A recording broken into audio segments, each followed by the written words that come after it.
Marilah kita berdoa. Kami akan mendengarkan firman-Mu yang menjadi sumber kehidupan kami ya Tuhan. Buka hati dan pikiran kami, biarlah Roh Kudus-Mu menyertai kami. Biarlah firman-Mu ini menjadi kekuatan dalam kehidupan kami dan menjadi terang sehingga kami dimampukan untuk menghadapi banyak hal yang akan kami hadapi dalam hidup ini. Terima kasih Yesus. Di dalam nama-Mu kami berdoa dan mengucap syukur. Amin. Shalom kepada kita semuanya, Bapak Ibu Saudara-saudaraku yang dikasihi Yesus Kristus. Selamat bertemu kembali dalam sapaan firman Tuhan buat kita. Semoga firman Tuhan yang kita dengarkan ini bisa meneguhkan kita, bisa menguatkan kita, sehingga kita boleh bertahan di dalam kebenaran dan berjalan di jalan yang benar. Kita tetap tabah dan kuat menghadapi situasi apapun.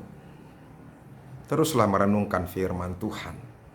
Bapak Ibu Saudara-saudara, firman Tuhan yang menjadi renungan bagi kita hari ini yaitu yang terambil dari Mazmur pasal yang ke-97 ayat yang ke-11. Dia katakan, terang sudah terbit bagi orang benar, dan sukacita bagi orang-orang yang tulus hati. Demikianlah firman Tuhan. Bapak Ibu Saudara-saudaraku yang dikasihi Yesus Kristus, Bapak Ibu yang diberkati Tuhan, firman Tuhan ini adalah penghiburan bagi kita. Apalagi bagi setiap orang-orang yang benar, orang-orang yang setia, orang-orang yang tulus hati, memberikan hatinya untuk Tuhan, melakukan apa yang dikehendaki Tuhan. Firman Tuhan ini mau meneguhkan, menguatkan, memberikan spirit yang luar biasa kepada kita. Kepada orang-orang yang berupaya untuk tetap memegang janji Tuhan. Untuk tetap boleh melakukan apa yang Tuhan perintahkan dalam kehidupan kita. Karena ada begitu banyak orang-orang yang percaya, orang yang setia kepada Tuhan, orang yang taat melakukan kehendak Tuhan, taat melakukan perintah-perintah Tuhan, tetapi mereka terus mengalami pergumulan, terus mengalami ketidakadilan, dan terus diperlakukan dengan tidak baik oleh orang-orang yang jahat dan orang-orang yang tidak menyembah Tuhan. Sehingga terkadang orang-orang yang benar menjadi surut imannya karena melihat orang-orang yang jahat itu semakin jahat dan semakin sukses. Mereka kelihatannya seakan-akan tidak mengalami kesusahan.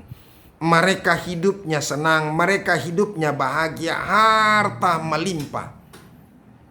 Sehingga mereka semakin hari semakin sombong, semakin angkuh.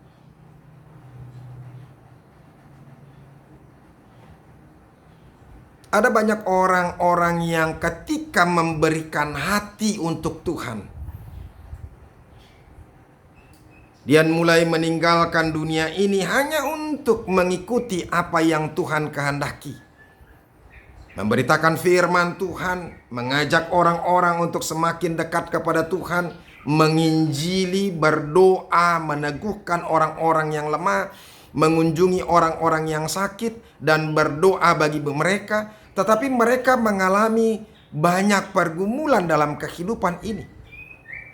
Sehingga kadang-kadang ada banyak orang-orang yang jahat yang mampu mengejek mereka ketika mereka melihat kehidupan orang-orang yang benar, orang-orang yang semakin memberikan hatinya kepada Tuhan, tetapi mengalami pergumulan yang berat. Dan ini yang membuat orang-orang semakin surut dalam pelayanan, semakin surut dalam imannya, dan makin lama dia semakin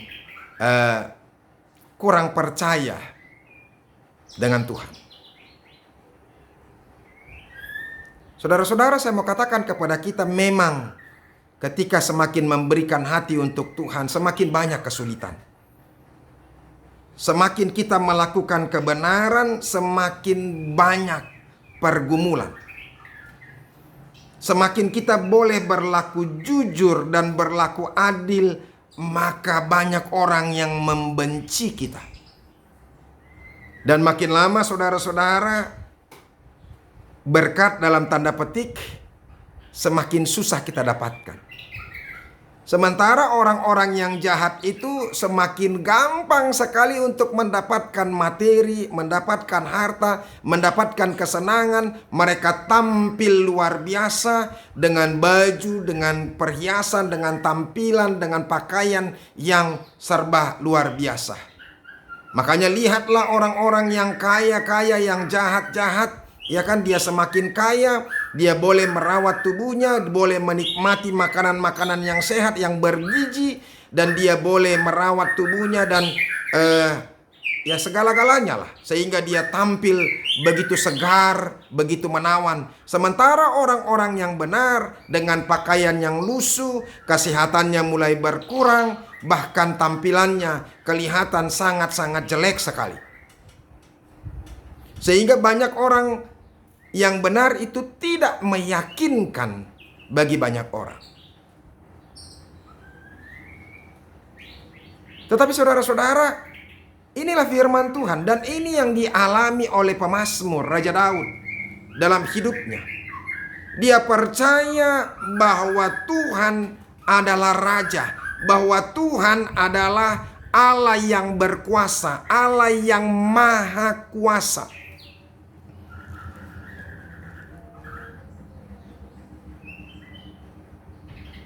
Dia melihat saudara-saudara bahwa pada akhirnya orang yang benar, orang yang setia dan terus bertopang kepada Tuhan, dia akan kuat.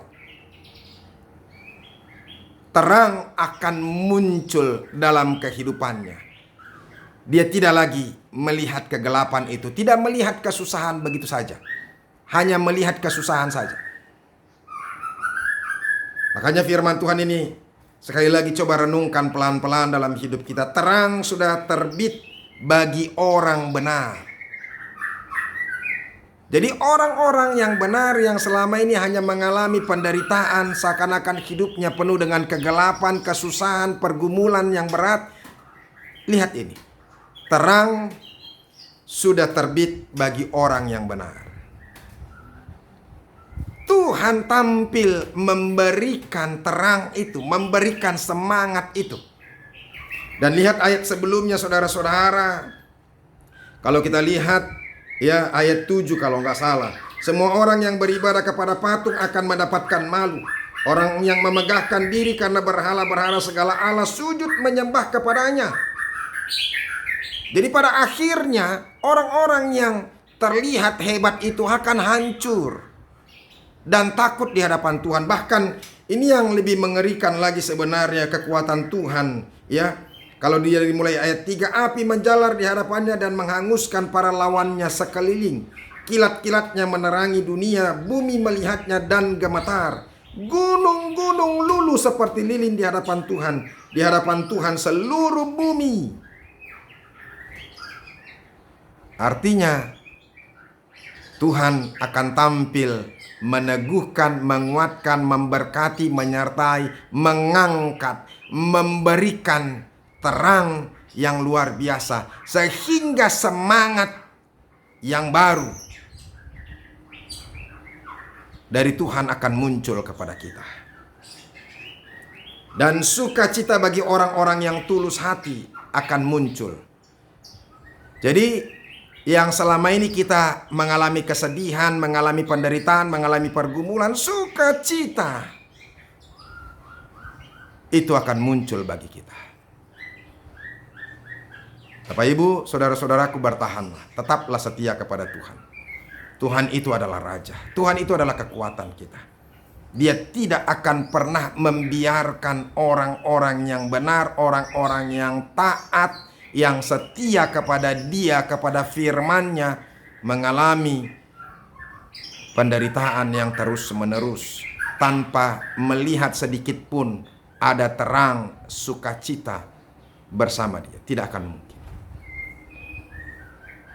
Dengarlah firman Tuhan, berserahlah kepadanya, tetap percaya kepada Tuhan. Saudara-saudara, saya mau katakan bahwa hidup ini cuma sementara. Saat ini saya bersedih karena teman, abang tingkat, mentor saya, Pendeta Dr. Apelipten Sihombing sudah dipanggil Tuhan.